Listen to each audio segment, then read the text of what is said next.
Hello everyone, आज है 31 मई और आज इस वीडियो में हम बात करने जा रहे हैं दो दमदार आईटी कंपनियों के बारे में। पहला है इन्फोसिस और दूसरा है विप्रो।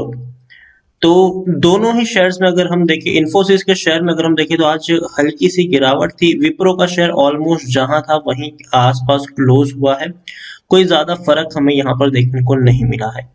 लेकिन एक चीज हम यहाँ पर डिस्कस जरूर करेंगे कि देखिए, विप्रो अगर हम देखें तो भैया अपने ऑल टाइम हाइज के ऊपर खड़ा है। ऑल टाइम हाइज के ऊपर खड़ा है। तो काफी लोगों के मन में सवाल यहाँ पर यह भी होगा कि क्या यहाँ से ये नीचे गिरेगा या और ऊपर तक जाएगा। और इन्फोसिस की भी अगर हम बात करें तो इन्फोसिस भी अगर हम देखें तो अपने जो हाइज है उसी के आसपास ये घूम रहा है।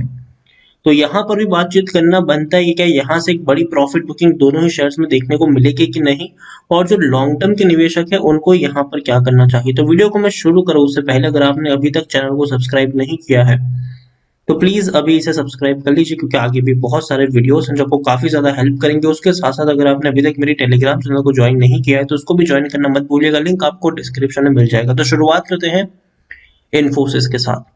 1400 रुपए से नीचे ये शेयर आ चुका है। अच्छी खासी तेजी यहाँ पर हमने देखी थी पिछले कुछ दिनों में। शेयर जिस तरीके से ऊपर उठा था, काबिल तारीफ था। और अगर आप मेरे चैनल को रेगुलर फॉलो करते हो तो भी हाल फिलहाल में ही इन्फोसिस के ऊपर मैंने 2-3 वीडियोस बनाए थे, और तब ये शेयर इस लेवल के आसपास ट्रेड करो। मैंने कहा था कि अच्छी खासी रैली यहाँ पर देखने को मिलेगी।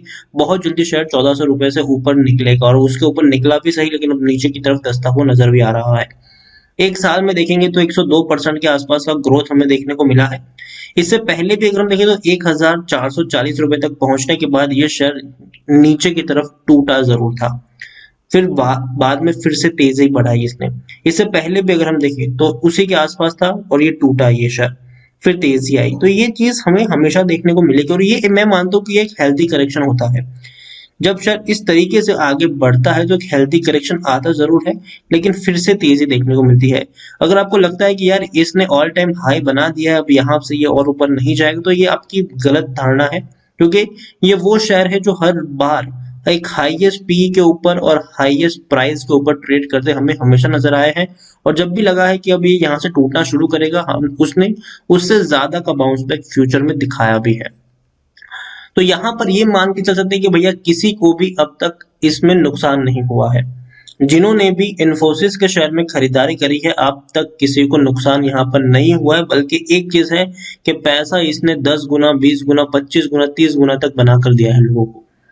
लार्ज कैप शेयर है, 5,90,000 करोड़ से भी ज्यादा का इसका मार्केट कैप है। एनएससी में देखा जाए तो 44 लाख के अराउंड का इसका वॉल्यूम ट्रेड है। शेयर होल्डिंग की मैं बात करूं तो 12.95% की होल्डिंग प्रमोटर के पास है, 32.67% की होल्डिंग एफआईज के पास है, 13.24% की होल्डिंग म्यूचुअल फंड के पास है, 9.52% की होल्डिंग इंश्योरेंस कंपनी के पास है। यहाँ पर आप देखिए, हाईएस्ट पब्लिक शेयर होल्डर में एक बहुत बड़ा अमेरिकन बैंक है, डिस्चार्ज बैंक है यहाँ पर, जिनके पास 17.19% की होल्डिंग है। बहुत बड़ी चीज है ये, काफी अच्छी बात है ये। इंडिविजुअल इन्वेस्टर होल्डिंग भी आप देखेंगे तो 10.09% के आसपास देखने को मिली। और देखिए, डिविडेंड के मामले में इन्फोसिस का कोई जवाब नहीं है। कोई जवाब नहीं है इस कंपनी का डिविडेंड के मामले में। 300% का डिविडेंड, मतलब 15 रुपए पर शेयर का डिविडेंड, वो भी इसी महीने, आज 31 मई आखिरी दिन था। मतलब आज से, मतलब आज तक जिन्होंने शेयर खरीदे होंगे उन सबको डिविडेंड मिलेगा। ठीक है, तो ये एक बहुत बड़ी बात है। देखिए, डिविडेंड के साथ साथ ये कंपनी बोनस के लिए जानी जाती है। टेक्निकल रेटिंग अभी भी इनके शानदार है। यहाँ पर देखिए तो according to Moneycontrol user 82% लोग खरीदने की सलाह दे रहे हैं, 9% लोग बेचने की बात करें, 9% लोग होल्ड करने की नसीहत दे रहे हैं। मतलब 91% लोगों का यहाँ पर पॉजिटिव व्यू है। टारगेट अभी भी 1600 रुपए बताए जा रहे हैं इनके, और ये डेफिनेटली अचीव होंगे आने वाले समय में। यहाँ पर अगर हम देखें तो इनके रेवेन्यू लगातार बढ़ रहे हैं। 23,000 करोड़ का रेवेन्यू, 26,000 करोड़, और क्वार्टर दर क्वार्टर रेवेन्यू में उछाल ही आया है। प्रॉफिट भी अगर हम देखें तो प्रॉफिट भी इनके लगातार इंक्रीज हो रहे हैं। 5,000 करोड़ का प्रॉफिट आया है, हालांकि जो दिसंबर क्वार्टर में 5,200 करोड़ था, लेकिन फिर भी बड़ा प्रॉफिट है, ये शानदार प्रॉफिट है। और जैसे कि मैंने कहा कि डिविडेंड के मामले में तो भाई साहब इनका कोई जवाब नहीं है। पिछले साल कोरोना काल में भी इन्होंने बड़ा डिविडेंड पे किया था। 2021 में ऑलरेडी 15 रुपए पर शेयर का डिविडेंड मिल जाएगा आपको। आज आखिरी डेट थी इनकी। 2020 में देखिए तो 12 रुपए और 9.5 रुपए का डिविडेंड पे किया था। 2019 में देखिए तो 3 बार ये वो शेयर है जिसने डिविडेंड पे किया था। तकरीबन देखा जाए तो 8 रुपए, 10.5 रुपए, 4 रुपए तक का डिविडेंड था। 2018 में भी 3 बार डिविडेंड पे किया था, और वो भी 7 रुपए, 20.5 रुपए का डिविडेंड, फिर 10 रुपए का डिविडेंड। तो भैया डिविडेंड पेइंग में बहुत ही बढ़िया शेयर है ये। और इतना ही नहीं, सबसे अच्छी बात बोनस की अगर हम करें तो 2004, 2006, 2014, 2015, 2018 में ऑलरेडी ये कंपनी बोनस दे चुकी है। तो ये बहुत बड़ी बात है। इन्फोसिस में जिसने भी पैसा लगाया है उसका पैसा, अगर हम बात करें पिछले 5 या 10 साल के अंदर, तो कम से कम 25 से 30 गुना हो चुका है। अगर हम डिविडेंड को काउंट करें, बोनस को काउंट करें, और हम इसके ग्रोथ को काउंट करें, बढ़िया तरीके से इसने अब तक पैसा बनाकर दिया है। और देखिए 1400 रुपए के ऊपर शेयर ट्रेड करो, और मुझे लगता है कि अभी भी यहाँ पर बने रहना चाहिए। ट्रेंड जो है वो पॉजिटिव है यहाँ पर, और मैं हमेशा रिकमेंड करता हूँ इन्फोसिस को लॉन्ग टर्म के लिए। मैं कभी भी ये नहीं आपको कहता हूँ कि अभी खरीदारी करो, 1 महीने बाद इसको बेच देना, कभी नहीं बेचना चाहिए भाई। क्यों बेचना चाहिए? अपने पोर्टफोलियो में रखे रहो इसको, इस शेयर को। कभी गिरावट आती है ना, थोड़ी और क्वांटिटी आप यहाँ पर ऐड कर सकते हो। लॉन्ग टर्म का नजरिया लेके चलिए। बोनस और डिविडेंड से ही ये कंपनी माला माल करेगी। आखिरी बार इन्होंने 2018 में डिविडेंड पे किया था। हो सकता है कि 2021 या 2022 में दोबारा डिविडेंड आपको मिल जाए यहाँ पर, सॉरी बोनस मिल जाए आपको यहाँ पर। तो सारा बोनस का खेल है इन्फोसिस में, सारा का सारा बोनस का खेल है। और डिविडेंड में भी भैया बढ़िया क्वालिटी का शेयर है। जब भी टूटे खरीदारी करो, हर किसी के पोर्टफोलियो में ये शेयर होना चाहिए। अगर आप आईटी के शेयर अगर आपको पसंद आते हैं तो आप देखिए, छोटे मोटे शेयर अगर आप खरीदते हो ना, तो वहां पर क्या होता है कि प्राइस बढ़ जाता है, ठीक है, लेकिन आपको मुश्किल से वहां पर कोई अच्छा डिविडेंड या बोनस देखने को मिलता है। लेकिन ये वो शेयर है जिसका प्राइस भी बढ़ेगा और बोनस भी देगा ये अच्छा खासा। तो पोर्टफोलियो में हमेशा होना चाहिए इन्फोसिस। और कभी भी गिरावट है तो भैया सबसे पहले पैनिक तो मत ही करो यहाँ पर, पैनिक मत करिए। अगर 1400 का शेयर अगर 1300 पे भी जाएगा तो भी मैं यहाँ पर बेचूंगा नहीं, बल्कि मैं बने रहूंगा, खरीदारी करूंगा यहाँ पर सबसे नीचे, क्योंकि पता है कि दोबारा 1500 पर ये जाएगा ही जाएगा, और वहां पर डेफिनेटली मुझे और अच्छा रिटर्न मिलेगा। दूसरा शेयर है विप्रो। ये भी भैया उसी की तरह है। 540 का शेयर है, 1 महीने में 10% का ग्रोथ है। देखिए टूट गया था, ठीक है, देखिए गिरावट आएगी। अगेन मैं कह रहा हूँ, अपने ऑल टाइम हाइस के ऊपर ये दोनों शेयर ट्रेड कर रहे हैं, उसके आसपास ही है। तो गिरावट आएगी, प्रॉफिट बुकिंग आएगी, कुछ लोग प्रॉफिट बुक करेंगे, लेकिन अगर उस गिरावट के बाद दोबारा तेजी आएगी। देखिए अगर आप ये बोलोगे कि यार अगर टूट जाएगा तो मैं बेच के नीचे खरीद लूंगा इसको, तो पहली चीज तो ये होगी कि कितना नीचे जाएगा ये आपको भी नहीं पता और किसी को नहीं पता मार्केट में, ठीक है। पता चला कि आप बेच दो और वहीं से ये बढ़ना शुरू हो जाए, फिर आप एक मौका गवा दो। तो सेफ साइड क्या होती है यहाँ पर, खरीदारी करी है तो बने रहिए।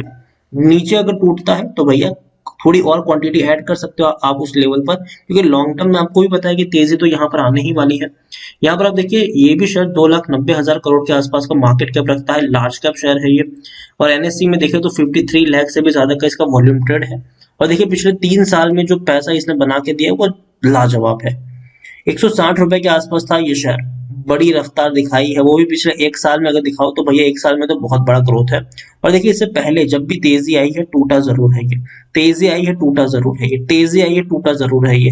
अगर आपको लगता था कि भैया ये इसने हाइज बनाया है अब मुझे बेच के निकलना चाहिए, तो भले ही ये नीचे गया लेकिन उससे ज्यादा का हाइज बनाया। यहाँ पे भी लोगों को लगा यार इसने ऑल टाइम हाई बना दिया, अब क्या करें, बेच दे। भले ही गया हो लेकिन उससे ज्यादा का हाइज बना दिया इसने, ठीक है। तो जब भी इसने हाइज बनाए हैं उससे ज्यादा के अब इसने लक्ष्य हासिल किए हैं। तो ये कहना कि अब ये बहुत ऊपर निकल गया है, बहुत महंगा हो चुका है, अब इससे वो और ऊपर नहीं जाएगा, तो ये गलतफहमी है।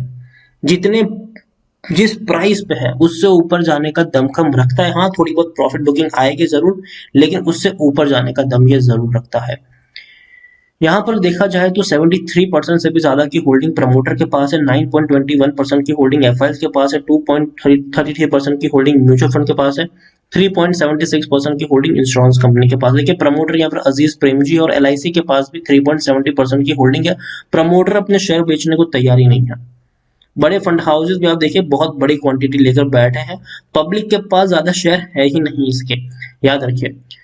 देखिए विप्रो में आपको लगेगा कि भैया डिविडेंड ये बहुत कम पे करे, लेकिन ये कंपनी बोनस ज्यादा पे करती है। टेक्निकल रेटिंग आप देखेंगे शानदार है, तेजी के संकेत है, यहाँ से और ऊपर तक शायद जाएगा। According to Moneycontrol user 68% लोग खरीदने की सलाह दे, 28% लोग बेचने की बात कर रहे हैं, 4% लोग होल्ड करने की नसीहत यहाँ पर दे रहे हैं। एक और चीज अगर आप देखें तो रेवेन्यू इनके भी शानदार है, 16,000 करोड़ के रेवेन्यू जो पिछले 4 क्वार्टर के मुकाबले ज्यादा है। प्रॉफिट भी अगर हम देखें तो प्रॉफिट भी भैया 2,975 करोड़ का है, जो पिछले 4 क्वार्टर के मुकाबले ज्यादा है। इनके प्रॉफिट्स हर क्वार्टर में बढ़ने वाले हैं, बढ़ते रहेंगे, तेजी आने वाली है, आती रहेगी। डिविडेंड बहुत ही कम पे करता है, मुश्किल से आपको 1 रुपए पर शेयर का डिविडेंड मिलता है, वो भी हर साल में एक ही बार डिविडेंड पे करता है। लेकिन बोनस आप देखिए भाई साहब कितना बढ़िया तरीके से पे करता है ये। 2010, 2017, 2019, हो सकता है कि 2021 में भी बोनस मिल जाए, लेकिन ये बात की बात है 2021-22 में शायद मिल सकता है। लेकिन ओवरऑल मुझे लगता है कि ये शेयर बहुत ही, इसका जो ट्रेंड है वो पॉजिटिव है और पॉजिटिव रहेगा आने वाले दिनों के लिए। विप्रो में अगर आपने खरीदारी करी तो बने रहने की सलाह होगी। फ्रेश बाइंग करना चाहते हो तो देखिए ऑल टाइम हाइस के ऊपर पहुंच चुका है। डेफिनेटली थोड़ी बहुत प्रॉफिट बुकिंग यहाँ पर आपको देखने को मिलेगी। तो किसी एक प्राइस से बहुत सारे शेयर्स मत खरीदना। अगर आपको 1000 शेयर भी खरीदने हो तो पहले यहाँ पर 200 खरीदिए, वेट करिए, गिरावट है और क्वांटिटी ऐड करिए, वेट करिए, गिरावट है और क्वांटिटी ऐड करिए। हर 10 रुपए की गिरावट पर आप यहाँ पर चाहे तो क्वांटिटी को ऐड करके चल सकते हैं। और एक चीज कहूंगा, डेफिनेटली शेयर हाइस पर है, थोड़ी सी प्रॉफिट बुकिंग आपको देखने को मिलेगी यहाँ पर, लेकिन बेचने की सलाह नहीं होगी। बने रहेंगे तो ज्यादा फायदे में रहेंगे, और लॉन्ग टर्म की पोजीशन बनाएंगे तो ज्यादा फायदे में रहेंगे। यहाँ से शेयर और ज्यादा ऊपर ज्यादा भी नजर आ सकता है एक गिरावट के बाद। तो बने रहिए यहाँ पर। फ्रेश बाइंग करना चाहते टुकड़ों में खरीदारी अगर करेंगे तो ज्यादा बेहतर होगा, क्योंकि डेफिनेटली शेयर एक हाइस पर बना और पहुंच चुका है। थोड़ी सी गिरावट आ सकती है, लेकिन दोबारा एक बड़ी रफ्तार जरूर दिखाएगा। वीडियो को यहीं पे एंड करूंगा। पसंद आया हो तो लाइक करो, शेयर करो। चैनल पर अगर पहली बार है तो प्लीज सब्सक्राइब करें। और विप्रो और इन्फोसिस दोनों के बारे में आप क्या सोचते हैं वो भी आप मुझे कमेंट में लिखकर बता सकते हैं। Thank you.